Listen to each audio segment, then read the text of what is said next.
Hello, hello, hello, and welcome to episode 33 of the Cooler Guild. I am Coop Cooper, and joined with me, as always, is my co-host, Van Crisp. Hello. We're recording on Sunday, May 24th. May 4th. May the 4th be with you, eh? 2025. On today's episode, we'll be going over the Reigns win over top of the table KC Current, going over a few other results in the league, and doing our usual quick wrap up and preview for the Reigns next match. But first, some housekeeping. I want to remind people that the Cooler Guild is part of the Sounder at Heart podcast network. You can either listen to us on our public feed, or if you're a Sounder at Heart subscriber, on the private unified feed with the other podcasts on the network. If you'd like to become a subscriber, just visit our page at sounderatheart.com/the Cooler Guild. New subscribers get 10% off the normal rate, and you'll help support everything we're doing. How's it going? It's good. It's good. It's been a great weekend since Friday ended well. Yeah, I know. It's always a nice way to start your weekend. Did you do anything fun besides that? No. Cool. Been a really exciting time. No, I've been getting some stuff together for the upcoming USLW season. That's right. When's the first game? The 17th. This month? Yeah. Oh wow. Approaching quickly. I think that's right. 18th, 17th? 18th. 18th. Okay. It's the 18th. Okay. It'll be a home game. Nice. Hopefully the weather's good by then. Hopefully. Yeah, it's exciting. We just did a bunch of announcements for players that are going to be joining us for the season, so that was pretty cool. Sweet. Getting all the international paperwork worked out. So, about you? I've had some stuff going on, but since that's been going on, I can sit on the couch a lot, and I've been trying to knock out all my knitting projects I've had going on. Nice. I finished my polo that I made. A what? A polo. Oh, okay. I couldn't tell if you were saying pillow. A polo. It's okay. It's like a rugby style polo kind of thing. Nice. Did I ever show you it? I don't think so. I think you told me about it. But It's like right behind me. Let me grab it real quick. It's pretty cool. While I'm here, hope everyone is great. Coop's back.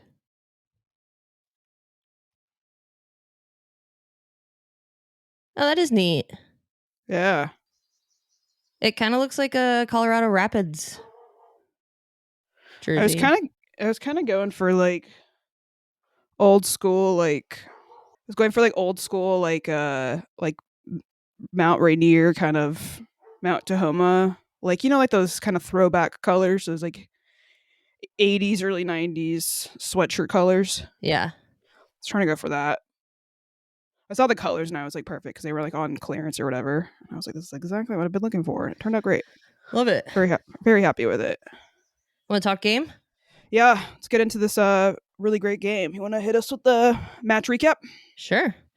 The Reign took on league leaders, the Kansas City Current, last Friday at Lumen Field. The first half saw back and forth possession, but no clear chances for either team until the 37th minute, when Lou Barnes' in-swinging corner to the far post was headed back into danger by Jordan Heidema.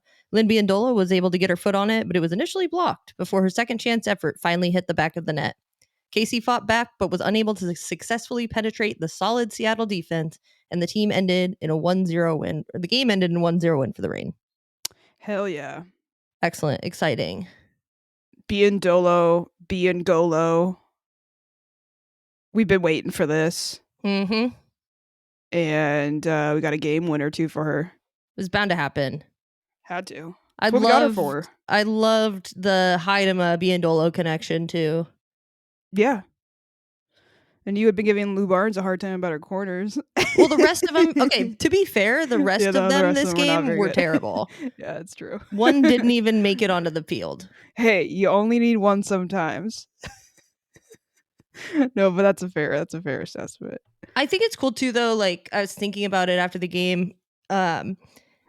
It's not often for the Reign that they win a game on one kind of unclear chance. Yeah, totally. Right.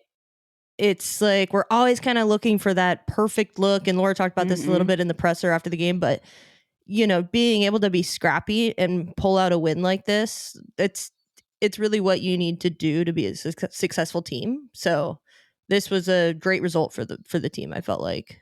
Yeah, and it should hopefully inspire other people who get those opportunities to just try to get a foot on it and whack it in. Do whatever you can. Just try to find the back of the net. Doesn't need to look good. Yeah. This is kind of a bit, I guess, maybe the big thing that definitely maybe helped the Reign was Chewinga was not available to start. Yeah.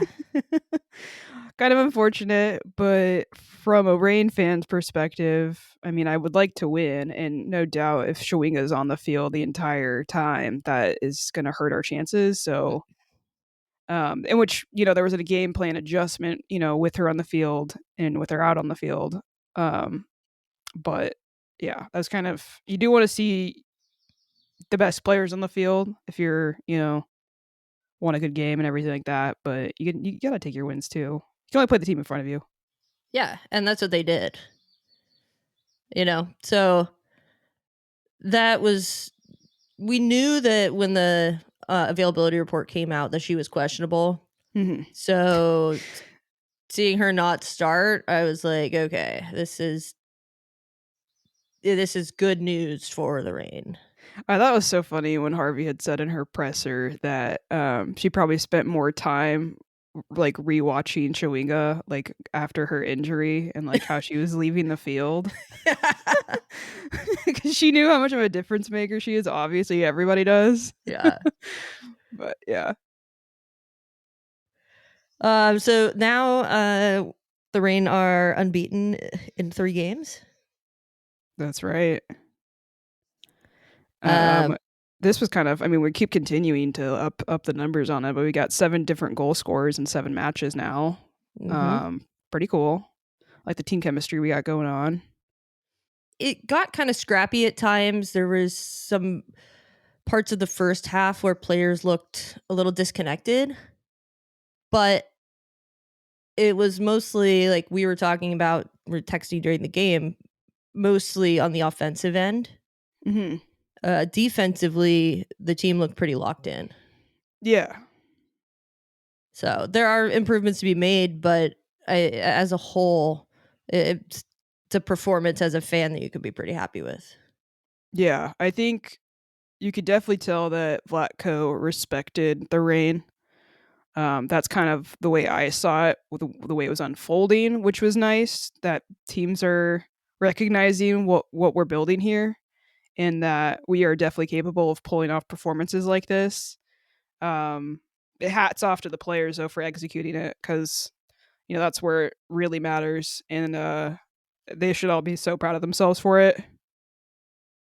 Yeah, it was fun. It was a fun game. Yeah, fun game. Into the positives. we might as well just rename our podcast like the Amazing Mezzas or something. I don't know, because Mezzamania. Mezzamania is alive and well, and the Mezzamaniacs, we're going crazy. She is so good. I know. And every game, since that initial Angel City match where it was like kind of cringy, it's been a revelation. I'm gonna go for it and say that. Yeah. She's so quick, and she had 10 recoveries this game. Whether it was her losing the ball or somebody close to her losing the ball, bam, she's there. It's fantastic to watch. I love watching her play. She's quickly becoming my favorite player. Yeah. Yeah. I'm so glad we have her in these times when, I mean, granted, we've said this a million times, but Fishlock is obviously kind of she's got to be nearing the end of her career, right? She's definitely not going to be able to be as fit consistently as she used to be. That just comes with age. And to have someone like this available, I mean, if Fishlock's available again whenever she recovers from her injury, I still think you start Meza now. Yeah, 100%. Her form's ridiculous, so it's a good problem to have. And her energy level from the start of the game to whenever the game ends, 95 minutes, Yeah. seems to be exactly the same. Yeah, it's wild. I don't know how she does it. Maybe is that growing up in that like Texas heat. I don't know what it is, but I know. Yeah. The next positive is kind of a big one. I didn't know how to shut up just one, so I just put the defense. Yeah, I would agree with that. And this isn't just to this game, because they had pointed out we've only conceded 1 goal in 3 matches, and this is the kind of stuff I was hoping to see from the back, because that gives me a way bigger peace of mind going against teams like this.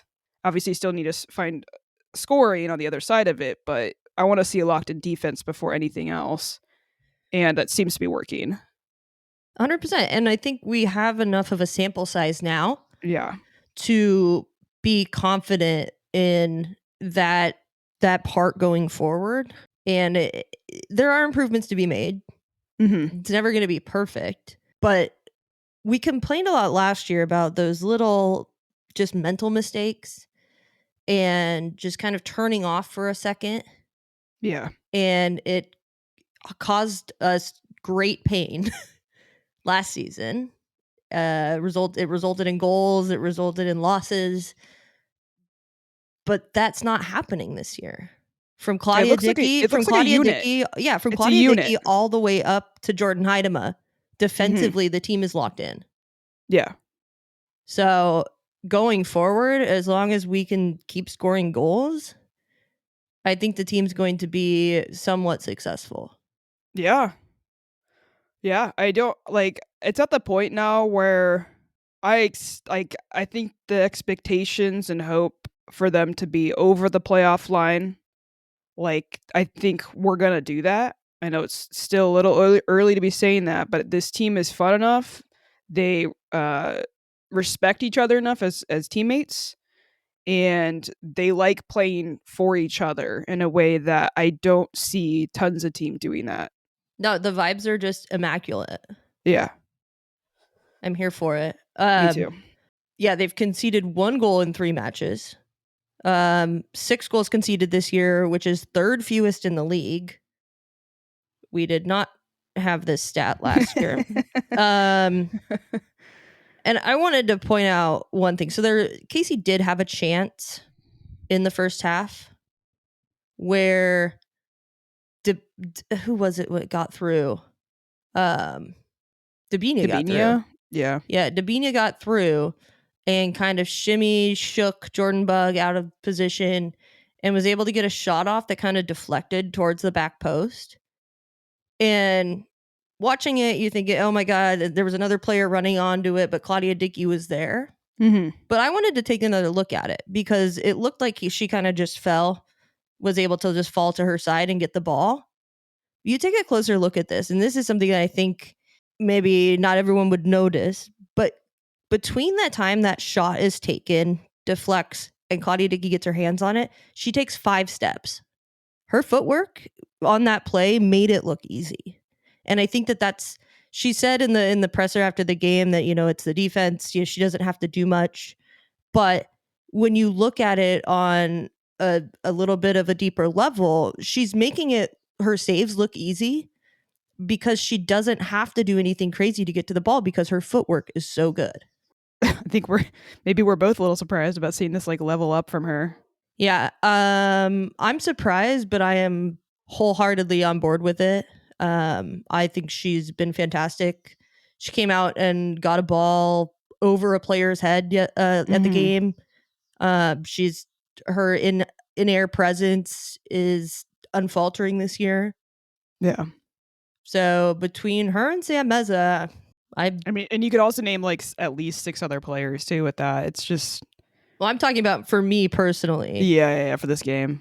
And as a reformed hater, I will fully own in admiring and acknowledging the success of Claudia Dickey this year. Yeah, it's fun. And then there's Lynn. And then there's Lynn Biyendolo. Biyengoalo. We can say it now. We can finally say it. Been waiting for this moment. First rain goal, and also, love jokes. 69th regular season goal. I wasn't looking at the stats, so when you texted me that, oh yeah, you just said 69. Yeah, baby, and I was like, what the fuck? like I'm a fucking 13-year-old boy or something. Well, the funny part was like they pulled up her stats before the game or whatever, and it was like 68 regular season goals, and I like pointed to Alex. I was like, "Look, she could get 69 today." Like I'm a child. Anyways, but the cool thing about that is that it was her 23rd regular season game winning goal, which obviously that's first for NWSL because she's also first in all these other categories. Pretty incredible that we have a player that can do that. And it's obviously something we needed to address in the off season. Yeah. That goal was, would you call it a signature Biyendolo goal? I think that like that's how she scores so many goals. Yeah. Is because she can turn a half chance or a quarter chance into a goal. Yeah. She says fuck you to everybody that looks at XG. Yeah. Which I love. Yeah. And just makes something out of nothing. Yeah. And that's why she's the top goal scorer that's ever played. Yeah, it's so fun to see. Assist from Heidema on that too. Really good decision making there on that one from Heidema. And using her strengths. Yes. Winning with her head.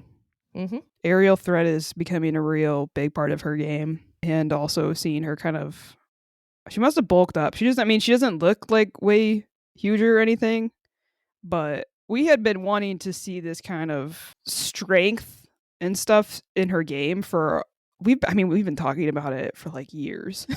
like she just needs to hit the gym. She needs to get mean. Like these are the things that we need to see her level up her game. And it's happening. Like we're seeing it now. Absolutely. It seemed like maybe we weren't going to see it. I think some people there's definitely doubters. I think with her and Lynn on the field together, her being able to like feed off of Lynn's energy. Ooh. It's gonna be fun. Yeah, I'm here for it, and I am so excited for the rest of the season because we're really 20 something% into the season. So, did you get to see the Latsko on the field afterwards? Yeah, I saw the video. They keep showing her on the sidelines too, and I'm just like, she looks all cozied up too sometimes on the sidelines. So I was like happy to see her on the field and like just like so fucking stoked and hyped up for everybody. Yeah, well, they're all they kind of sit just down below the press box. Okay. They sit right behind the bench, and so you can see them like Jess Fishlock's always standing up, pointing, talking about stuff, and yeah, all the players are just they're there for it. I'm not sure I should take credit for it, but I'm gonna at least allude to maybe I was the person that got. I don't know the story behind Shea Holmes's face mask getting bat ears on it now, but we did have an entire conversation about it, and I had said I'm pretty sure her face mask is black. And did you not see Batman on the field to you? And now all of a sudden she's got bat ears on her face mask, her black face mask. I don't like. I mean, I think that most people with that mask could have made that connection, but sure, but we can claim things if we want to until proven otherwise. But I guess my question is that allowed? Like, are you allowed to have pointy things like that on your fucking head? I don't know. Apparently, you are. I don't know. It was cool. I was like, Bat Shay. I don't know if Bat Holmes or Bat Shay is a better one, but I did notice it. I was laughing to myself when she came out, and I was like, "Ah!" I was like, I fucking called her that like a couple weeks ago. So heading into the negatives, there are a couple things. Laura touched on this in the post game, but they were dropping a little too far back, allowing Casey to pressure in that kind of final third of the match. And the subs did help with that, but there was some nervy moments in the second half where there was just no possession. But they dealt with it, so yeah. And like when you're playing a game against a team like this, the scoreline is all that matters at the end of it. So Well, they can improve from it. They can, But you're not going to get a second goal if you're just kind of struggling at that point. No, and that was part of my things that I wanted to see in this match was perhaps 2 goals. Yeah. And that definitely was not trending that way by the end of it. Yeah, I'd just like to see them be a little bit more connected when facing that like high pressure and trying to be, they switching to like a low block to be able to get that ball out and gain and kind of keep possession and move it through into the other half of the field. That would be great.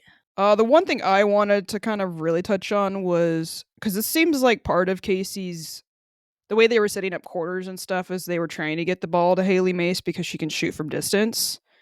And it didn't seem like we had anybody even trying to mark her at the top of the box. And she had a couple of open looks for that. I mean, they didn't amount to anything, obviously, but there are players in this league that will punish you like that. And I just want to make sure we're kind of marking up maybe a little bit better for that. I could see that, but at the same time, I'd rather make sure that what's going on in the box is taken care of and leave that less dangerous shot open. Yeah, I just don't want to be haunted by a banger. Fair. I hate being haunted by bangers. It's annoying. I mean, I don't like being haunted by like bad marking in the box. That's for sure irritating. But I don't like being the victim of goal of the week on the other side of it. You know what I mean? I don't think Claudia Dickey let that happen. Yeah, I was gonna say like I think maybe they were okay giving up those things just because they know Claudia Dickey's ability to kind of stop shots like that. Yeah. Apparently, so the big news came out this week that the Sounders and the Reign have signed a local media deal. So they've partnered with Fox 13 to have the game on local cable. And they're also bringing in announcers in a pregame show. They're going to be featured on the weekly Sounders Now Reign wrap-up show. So that's really good visibility for the team. And I think it's just another positive from that association with the Sounders, with the new ownership group. And Kellen Rowe was the sideline reporter. And I think he was like the one positive thing that came out of that coverage. I didn't watch that coverage, but from what I heard from people in the Discord was that it was awful. That's disappointing. I'm obviously not in the Seattle area, so it's not obvious. I'm not in the Seattle area, so I don't get to watch those games on that network or whatever. It was kind of funny because I saw people complaining about they were like not getting the names right. Yeah. Stuff like that. But then like on the call that I had, they were also not getting any names right. It's all bad. Yeah. I mean, it did seem like from the beginning on whoever was on the call that I was watching, she was it would seem like it was one of those days where you kind of just fumble your words all the time. We've had those. Yeah. So I can't be too harsh on that. But at the same time, these are professionals and you're getting paid for it. So like go into a room and I don't know, do some voice exercises or something beforehand. Or, look at a pronunciation guide. Yeah. What an idea. Wow. Let's see. So yeah, anyway, that was pretty bad. People did not like that. So hopefully that gets better. I mean, it's our first time, right? So hopefully it doesn't get worse. Yeah. We had Lynn Biyendolo and Claudia Dickey in the post-game press conference, which is great. Every time Lynn Biyendolo gets asked a question, about anything. I swear. It's happened twice. I mean, both home press conferences she's been in. She just talks about how much she loves playing here. And it's this, she says it with like so much pride and joy that, I don't know, you don't expect the leading goal scorer of all time to come to a new team and just be so grateful and thankful and just be genuinely appreciative of the organization, the team, the community, the fans, and everything. But she says it over and over and over again. And I think it's kind of just what makes the success the team's having make sense. Yeah. Because, and you can just see it in her face. And like, that's what you want. And that's when you're going to get the most out of a player, is when they are just over the moon to be playing somewhere and to be playing with the people they're playing with. So I think it's just an incredible look for the team. And it's very cool. Especially for her to kind of had the career she's had. I think that's kind of way it makes me feel more special, just because she's been with so many teams and had success with other teams, but we've never seen her talk like this. So, Reign are doing something right. For sure. They're doing a lot right, I think. And kept asking Claudia Dickey questions, and she kept just deflecting. Just like, well, it's defense. Defense is so good. Everyone's doing what they're supposed to do. Yeah, everyone in front of me is just I don't have to do taking care anything. of things. I don't really do much. People always tell me good game, but I didn't really do much. And Lynn pipes up. You can also see her like smirking to like the side of her while she's like just like downplaying her game. Yeah. And so Lynn pipes up and she's like, I just want to say, they have so many meetings. The defense has so many meetings. We go into the locker room and, you know, the forwards are like, where's the defense? Oh, they're in a meeting. Because they're just working so hard to really get better. They're constantly going over film. So it was funny. And then Lynn said, oh, she's our humble queen. Yeah. Got a comedian on her hands. Love that. Sure do. I think she gets that from her husband. Yeah.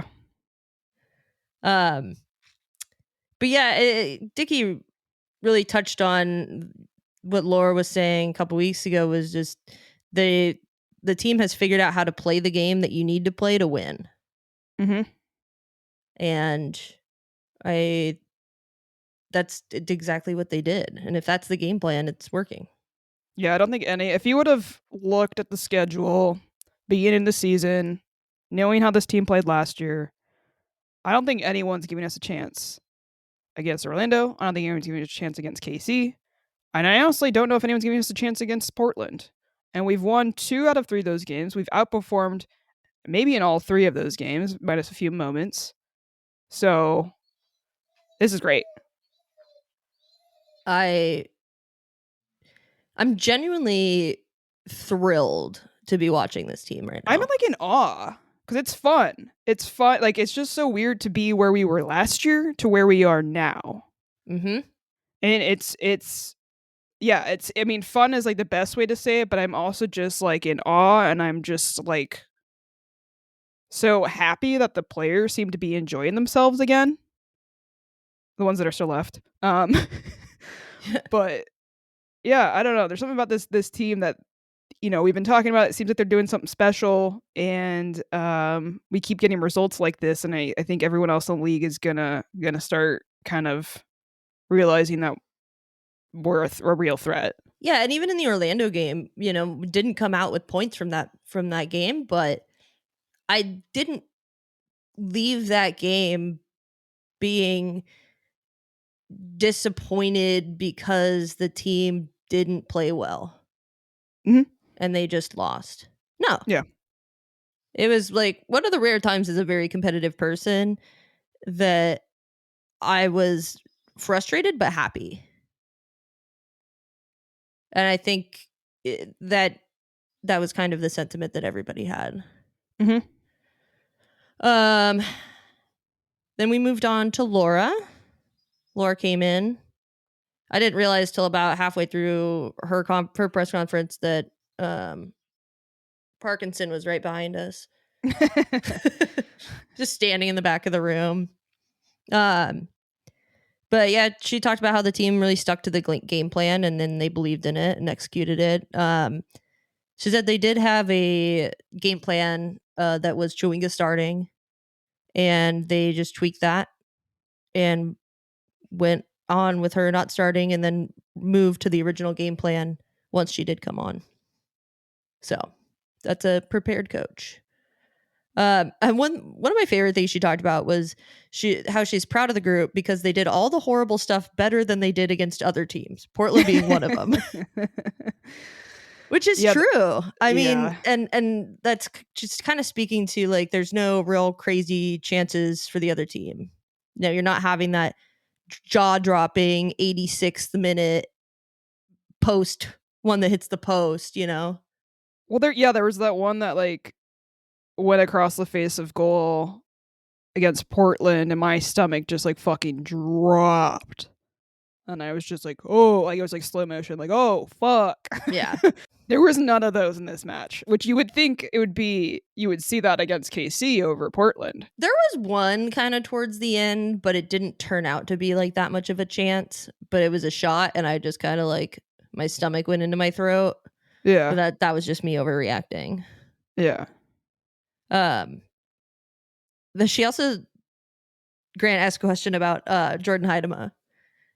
And it's just, he was kind of asking, you know, what's changed with her because she's performing like she's never performed before for the Reign.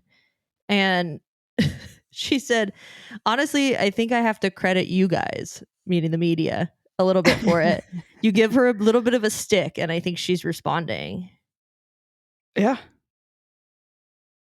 If the meanness from Jordan Heidema's game comes from people giving her a hard time from the media, maybe we should keep doing it. I mean, she's playing well now, so I don't think there's like a lot of I don't room think we're to do included so. in that because No, we we're don't really not. give her a hard time. No, we famously do not give her yeah, a hard. we're famous Heidema apologists. We get comments, in fact, telling us we're too nice to her, and that's fine. But hey, we were right. In the end, we were right. And then Harvey goes on to talk about how she was speaking with Vlatko before the game and talking about the age groups, like the ages of their players. And she mentioned that, you know, Jordan Heidema was only 23 to Vlatko and he was astounded. Mm-hmm. And he's like, yeah, you forget she's 23 because she's been around in the professional game for so long.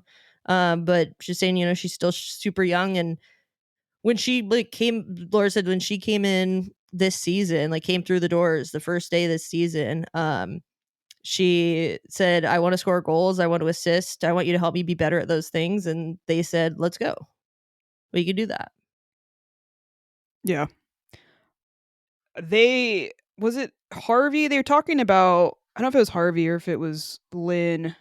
Someone had mentioned that like the Reign haven't even, like, we have the highest ceiling. And that definitely includes Heidema in that. Yeah. Laura was talking about it. And she said, basically, like the limit does not exist. Yeah.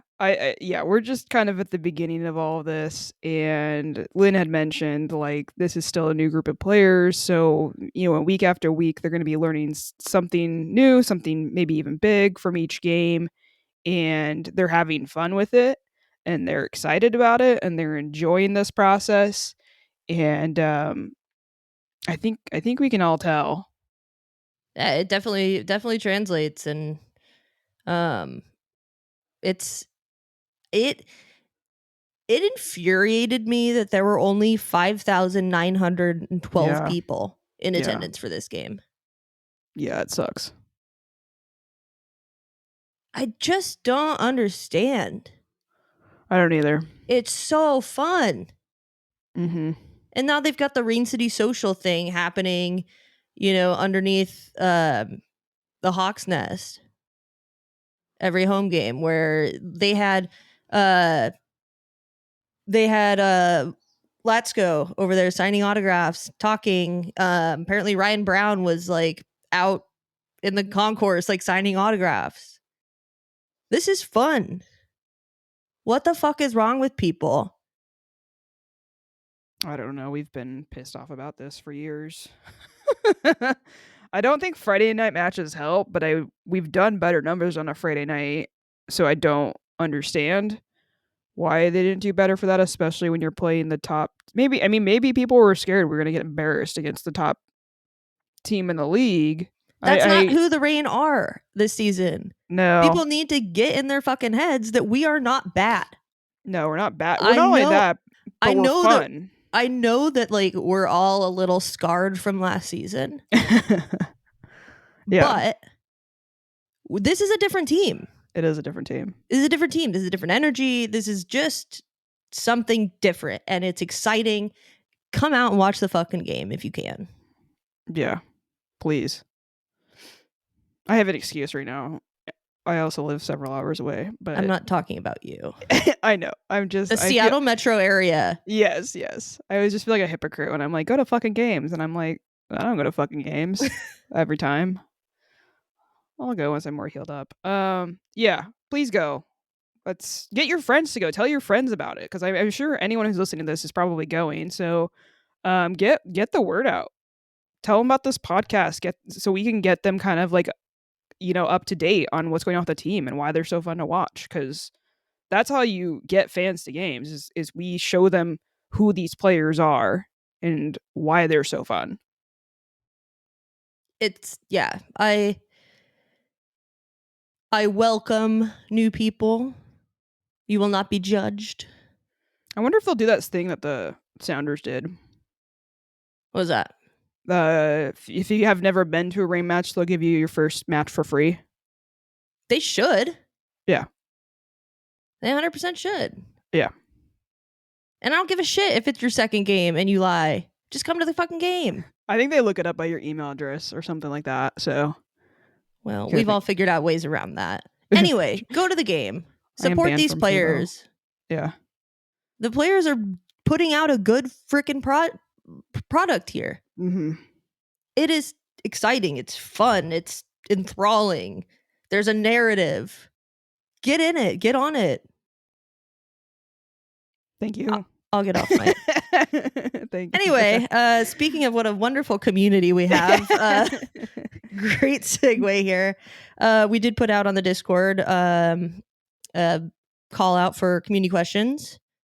First one comes from Wood Bushery. I wanted you to say that. Great name. They said, I'd love to hear your thoughts on Darlene and AMC Crnogorcevic as starting wingbacks this weekend. I like this setup. We talked about it last week of like, do we think this is what, at least with Darlene, do we think Laura is going to put out a similar thing like she did against Orlando? Because it wasn't like it failed. It worked very well. We just didn't get our goal, and we gave up a kind of a silly goal.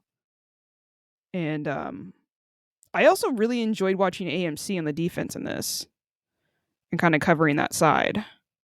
And she did have, there was a through ball she played to Heidema in the first half. Oh man, that ball was just almost like, so perfect. It was almost perfect.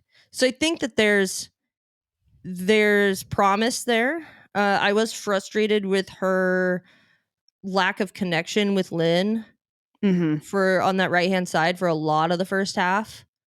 But it seemed in the second half to kind of work itself out. And so that was good to see. And like Lynn was saying after the game, you're playing with new people.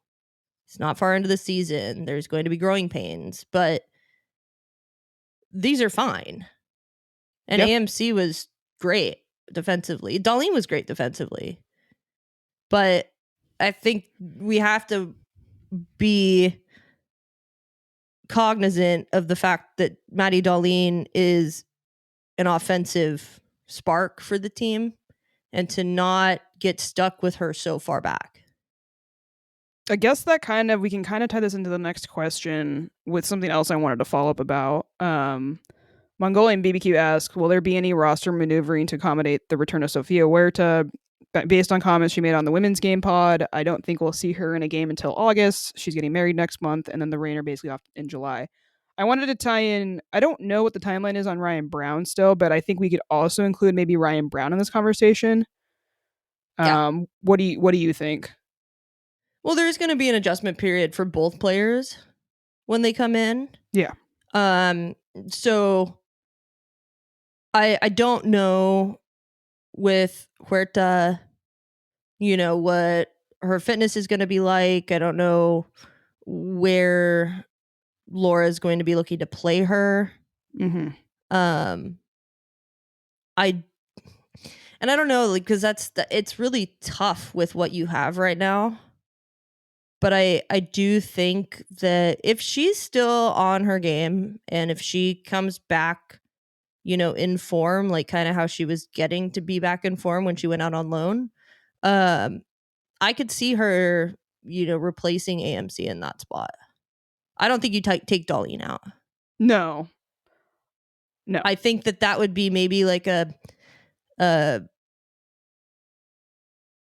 start with. You don't bring somebody back from loan and then just automatically like replace someone. But I think that trying her, and as that like 60th minute sub is probably what would be expected.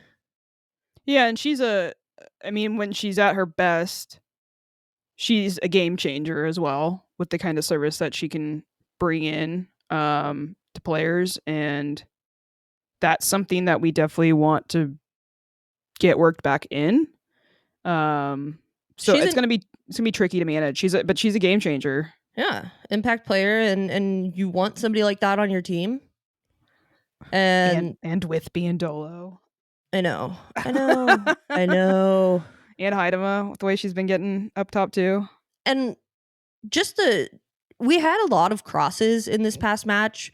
Mm-hmm. None of them were really threatening. No. That's what you get with Sofia Huerta. Mm-hmm. And corners, threatening crosses. Yep. And with Jordan Haidema, like you were saying, figuring out, oh yeah, I am like a talisman when it comes to my head. Huerta can get her in the box. We're going to see goals from that. Yeah. And you just don't get that from anybody else on this roster. So I think that as far as roster movement or if they're going to drop players, I don't know. I think accommodate. The question that says accommodate the return. I think the appropriate way to think about this would be not necessarily accommodating, but working her back in. Yeah. I also think that there's ways that we use players like AMC that like we might want to sub her out for very, different opponents and all that stuff.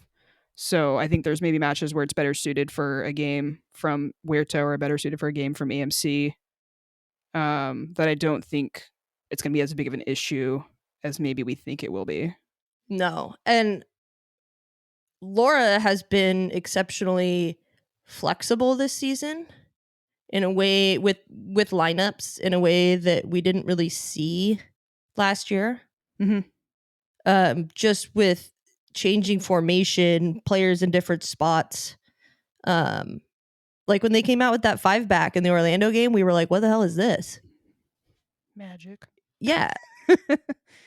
But she's been so much more pragmatic this season in how she's lining the team up that I don't doubt that there will be games when AMC gets on the starting lineup just because there are bigger defensive threats or offensive threats for the other team. So you need that big body and just that physicality there that she can bring. Whereas other times it's going to be a little bit more nimble and you're going to need a player like Modesir when she's healthy. So I think the pragmatism is helpful with getting players that more playing time and really integrating Huerta back in when she is available. Yeah. Steve Vogt asks, give us your power rankings of NWSL commentary crews. I was thinking maybe I need to start making comments about these crews so we can make a definitive power ranking at some point. Yeah, we could give them like on 1 to 10. But now we have to like contest with, okay, are we talking about, okay, well, he's talking about NWSL commentary crews, so we're not talking about the Q13 one. Yeah, there's a lot of different coverages. So I was trying to think of ones I don't hate.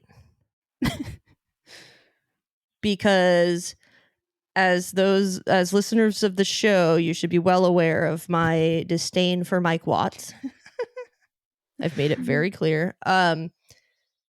It's also kind of for her own reasons and by association. Lori Lindsay just I'm not a huge fan either. I'm not a fan.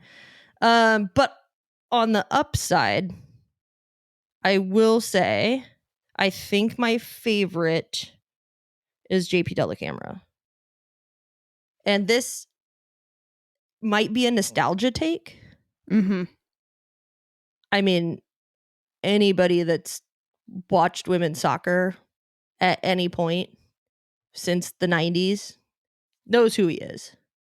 And he does a good job, and he's not infuriating to listen to. He's not yelling at you. And I will say, Leanne Sanderson, when she first started, not great. Some people still don't like her. I like her. I think she adds a really nice player point of view, as well as she constantly, anytime she's talking about a Seattle game, she talks about how much she loves G. And Fishlock. So I think there's a lot of like respect there from her and just like personal knowledge. And she's gotten better. You could see the growth with her if you've been listening to her since the beginning. So yeah, there seems to be an issue that keeps happening where the commentators aren't fully engaged into the actual game and they keep missing potential, because like when you watch a good commentary, someone do a commentary that's really good, they give you iconic celebrations, like commentary with a goal, right? And there's been so many moments that's this because they're season. Commentating what's going on. They're not talking they're not about into the game. They're not into the game. No, they're talking about bullshit, trying to fill time. And it's like, talk about the game. Talk about who's on the ball. I want to be able to know what's happening if I'm in another room. Yeah. I don't want to hear about a stat from 4 years ago that makes this game interesting. Yeah, it's fucking stupid. But yeah, you're right. There's like the Jordan Bug goal. There was another one over the weekend. I can't remember who it was. It was the Louisville game. Yeah. Because I wrote in the notes for that golf announcing. Like they need to go run.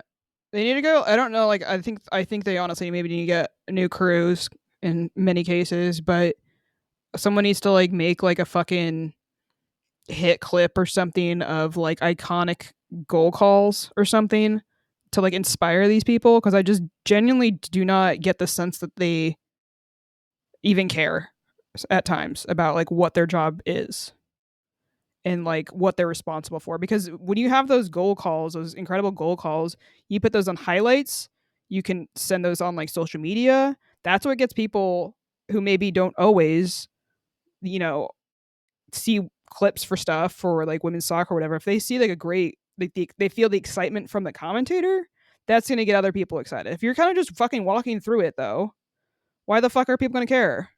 Or if you're talking about something that is virtually unrelated, and then you're like, oh my god, a banger. It's like, it's fucking dumb. Not oh my god, it's been a build-up. Watch the freaking game. Yeah. They need to have like I don't know, like a boot camp show challenge for the NWSL to do commentators. They need to do something different. It's not working as it is. No, I mean, we could start ranking the commentary crews, but we could rank goal calls for the week. Ooh, that'd be good. Yeah. All right. Thanks for the questions. Those are great. Really appreciate it. I think we're going to move on to cooler player of the match. The cooler player of the match is brought to you by the Doctor's Office, a great little 12-seat bar on Capitol Hill. The owner is a big fan of the rain and is proud to be our first sponsor. This was tough. I feel like sometimes we keep saying that, but it's because I think the team as a whole is meshing pretty well. So it's hard to sometimes pick out one player when it's a group effort. Well, and I think that each player that we picked out for cooler player of the match this week, it was for the same reason. Yeah. Definitely. So Coop came up with the name for this, but what are you calling it for cooler player of the match this game? It's going to be Laura's locked in defense. Yeah, the whole defensive effort. Yeah, we talk about this, and I had pitched Meza and McClernand to Van because Meza's a monster. We already know that. And then I went because I don't know. McClernand's been kind of like she's been solid, and then I went and looked up some of her stats, and she was like leading the team in passes, and her passing percentage was insane too. Mm-hmm. And then she kind of came up with some very good. I don't know if they were saves, but her interventions in the box when like there was a couple moments where Bug was, I don't know if she was fully cooked. She definitely got cooked on one play, and McLaren was there to kind of recover for her. And then you had said maybe Heidema because of her aerial efforts defensively. And then also just had a sneeze. Scary. Oh no. And then also Lou Barnes. Yeah. But it was too hard to pick one. Yeah. I don't know. Lou Barnes getting stuck in that first half of that game. And I would say I made a post on Blue Sky during the game. Just like Lou Barnes got like thrown sideways when she jumped up for a header at one point, and a player kind of undercut her a little bit. And she still landed on one of her feet and did not fall down. And I was like, what is this? You are 35 years old, man. Like, she is an athlete. Yeah. She is an absolute athlete, and I am in awe of her. Yeah. She's one of the more underrated players in the league, for sure. Yeah. I don't know. It's pretty cool to see her still doing it. It's still doing it well. Against a team like KC, too. Yeah. And actually, there was an additional question Lickett put in at noon. Oh. And into the Discord, the community questions. I already have my personal answer to this, but should Lou Barnes be automatically inducted into the Soccer Hall of Fame solely based on her being the first 20,000 minutes played, all with Seattle Reign? Yeah, probably. Yeah. Yeah, probably is the correct answer. But while we were on it, I thought, oh. Yeah, it's fitting. So yeah, the Laura's locked in defense. Congratulations on being cooler player of the match this week. Thanks once again to our sponsor, the Doctor's Office. The Doctor's Office is the best place to grab a drink before or after rain match. Swing by today and try one of their limited edition cocktails, like the sneaky good Cornishian and tonic. They add pickling brine to a Cornishian infused gin and top it with tonic water. I love pickles, so I would like to try this. You also love gin. I do love gin, and I know who doesn't love a tonic. I mean, I say that as a joke, but like truly, I do love tonic. Check out their Instagram at TDO Seattle, or better yet, go drink there in person. Cheers. Clink. Other games from around the league. You had Spirit and Angel City playing in a goal off. What's going on with the goalie keeping in this league? Sometimes. I don't know. Lorena even looked shaky in this game, in the rain game. Yeah. So I don't know. But the game ended Angel City winning 4-3. It was the first sister to sister goal in NWSL. In my notes I wrote in insert sister theme song here. Sister, never know how much I'll miss ya. Na na na na na na. Isn't it something like spitting on the family tree and sister synchronicity? Sister. Okay. My one takeaway, other than that, well, there's a couple, but Gift Monday for watching Spirit is good. Mm-hmm. She's going to be a player to watch. I mean, people are already watching her because she's scoring, but she's good. Late in the game, because this was like a 90 something minute game winner against the Spirit. Yeah. Sam Lady Love Sam. was so excited. Good for him. He ran like halfway onto the field after the goal. He was flying. Yeah. He wasn't on the field. He was flying. His feet weren't even there. You can't red card him for that. He was in the airspace. No, he got red carded. So he will not. To be fair, they've got a new coach lined up, so like, But I love all the Rain people just absolutely just gassing him up. Yeah. Like, live your life. Yeah. Live, laugh, lady. Live, laugh, lady for sure. Houston, Louisville. Louisville won 2-1. Avery Patterson had a dope goal. A little step over move, shimmy to the right footed banger.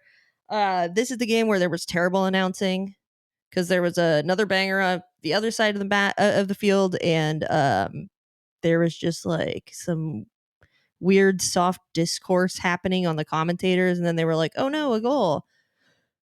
The other notable thing from this game, Jordan Bloomer, Louisville backup goalkeeper, had her first NWSL start, and she had a triple save moment that was pretty dope.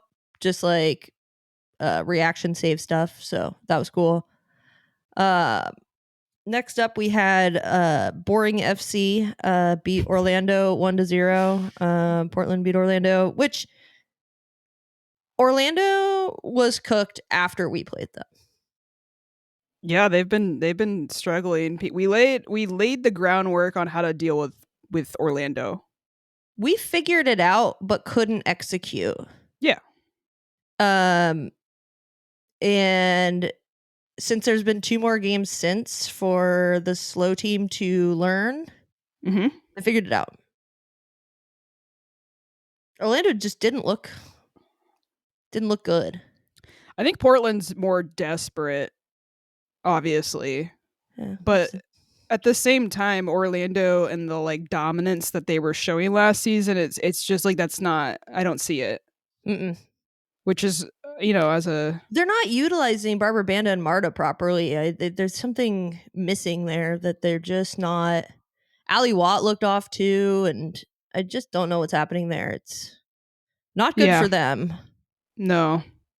Next You're up, welcome, Portland, though. To for us, we showed Portland how to kind of deal with it. You're welcome. Yeah, not they couldn't have figured it out themselves. So nope. Not that guy in that suit.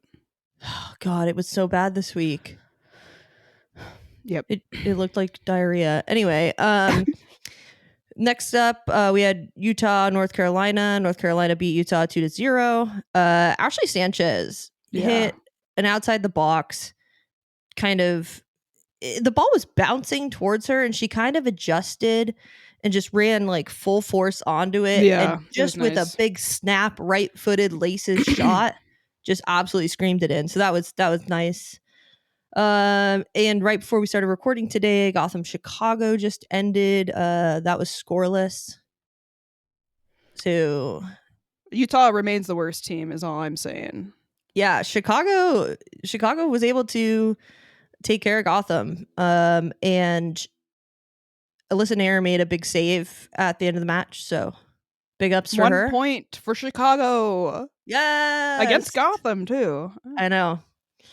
They didn't let us their score. There's still one more game this afternoon. It's Battle in the Bay, I think. Got San Diego and Bay. Okay. This afternoon. That game's at 7. I don't know. Not like this episode will be out by then. Yeah, this episode will be out. It doesn't matter. Yeah, San Diego Bay. They are playing at Snapdragon. This is semi-related to at least an owner in the league. Michelle Kang's London. What's the team called? The London City Lionesses. Won to get promoted, right? To the Women's Super League. Yep, the top Yeah. tier in English women's football.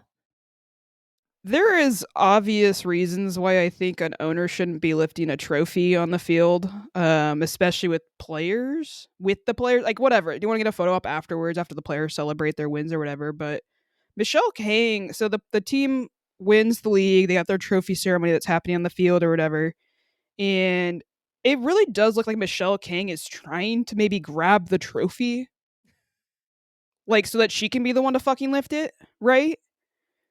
And so she doesn't end up lifting it, but she's right next to the who's the captain of that team? It's someone very notable. Aslani. Oh, Kosovari Aslani? Yeah. So Aslani is. Oh, that's right. They got her. I forgot about that. Yeah, they got her to kind of get this promotion, whatever, get the team going, throw money at whoever you need to, whatever. But she's like, you can look. It's so fucking awkward. She is trying. Like Michelle Kang is on the field with the players for their trophy celebration, which like for the lifting, like the first lifting of this trophy, right? And which like you don't fucking like. If you're gonna be the owner lifter, like, because I've seen like Wrexham, right? The two owners of Wrexham, the Americans. Mm-hmm. I've seen them on the field lifting the trophy like afterwards or whatever when they've won. They've obviously turned the whole club into a thing, got them to where they're at now, whatever. It is what it is. But she is trying to like take this moment away from the fucking players and just give all credit to herself. And she does this a lot. Like this is something I've seen her do a lot. She loves attention. But she was the second person to lift that trophy. Yeah, there's some weird like cult following because she puts money into the game. I just don't. It weirds me out. It's not good for the culture of the sport to have somebody acting, I would say, the way that she does around players. Yeah. And trying to kind of just be the face of it at times. Because there's a graphic that also got put out, and she's like dead center of the graphic. Biggest part of the graphic, her face. Yeah. I don't like it. I'm not a fan of it. I think it's fucking weird. I think the players are the ones who should get all the credit. I mean, do your shit behind the scenes. Take credit there. Interviews, whatever you want. She also and it's like we all know it's you. So I don't know. It's weird. It's fucking weird. If we saw like, imagine like we watched the rain on the field, and then Adrian Hanauer, like they won a championship, and then we see Adrian Hanauer shepherding out the trophy with Jess Fishlock, and then Jess Fishlock lifts it, and then Adrian takes it second and lifts it. Yeah, that's fucking weird. I don't like it. In other extremely oh god, yeah, and I get okay. So the Wolves women. The Wolverhampton Wanderers have a women's team. They play in the third tier in English football. And this year they were going to promote two teams from this league, the Northern Super, or the Northern, I can't remember what it is. I don't have it pulled up. But they were going to promote two teams. It used to just be the team that won the league. And this year there's going to be two. Well, they didn't tell the players that their shitty ownership and their director, Jeff Shee, did not put in a promotion bid. So they went into the last game of the season and thinking, okay, we're going to finish second place if we don't win this, which means we'll get promoted anyway, putting them into the championship, into the second tier, and really like growing. They've been growing this team. The players have put a lot of pride into it. I pulled up, there's an article from The Athletic by Steve Madeley and Megan Faringa. Wolves women in the fallout from the club's decision to prevent them from being promoted. There's a couple things in here. they were called into a meeting by bosses of the women's side and informed they would not have been promoted regardless of their finishing position. Wolves chairman Jeff Shee had declined to sign off on their promotion application, which had to be submitted in February. She had informed management of Wolves women of this decision, and the women's hierarchy decided not to tell the players until the end of the season. So fucking shady. And their owner, Fosun, who is this company, has made no secret of how it views the women's team as a vehicle for participation rather than a chance to reach elite full-time football, according to recent conversations The Athletic has held with senior officials. Fosun objects in principle to the idea of having to apply in advance to join a higher division and believes the league places should be decided purely blah, blah, blah.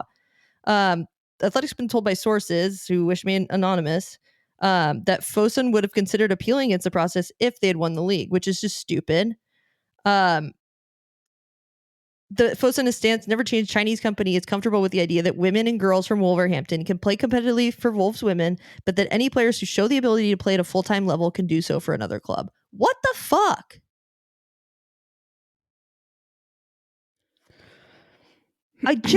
This makes me so mad. And it makes me like, there are other teams that have, this is not unheard of. Yeah. In lower level women's football in England. Yep. But I had several people send this to me because they know I follow Wolves. And I'm just like, I'm dumbfounded. It's embarrassing.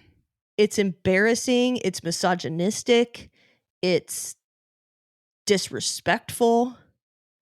But I wanted to bring it up. You can look more into it. I got it from The Athletic. I do not pay for The Athletic, but if you go into reading plain mode, it'll just pull the article up. It's just, it's shitty. It's crappy. The players rightfully are speaking up about it. And I hope they find a better, more supportive place to play.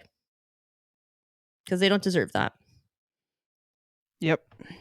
Luckily, we don't have that problem here. And some teams from the NWSL have put in a bid to start a second division. So, yep, super exciting. On to the next match. Thank you for listening to my rant. We're gonna play Houston. It's another home match next Sunday, May 11th, which is Mother's Day at 5 p.m. So tell your mother Happy Mother's Day if you want to, or if she's shitty, don't. Shout out, Mom.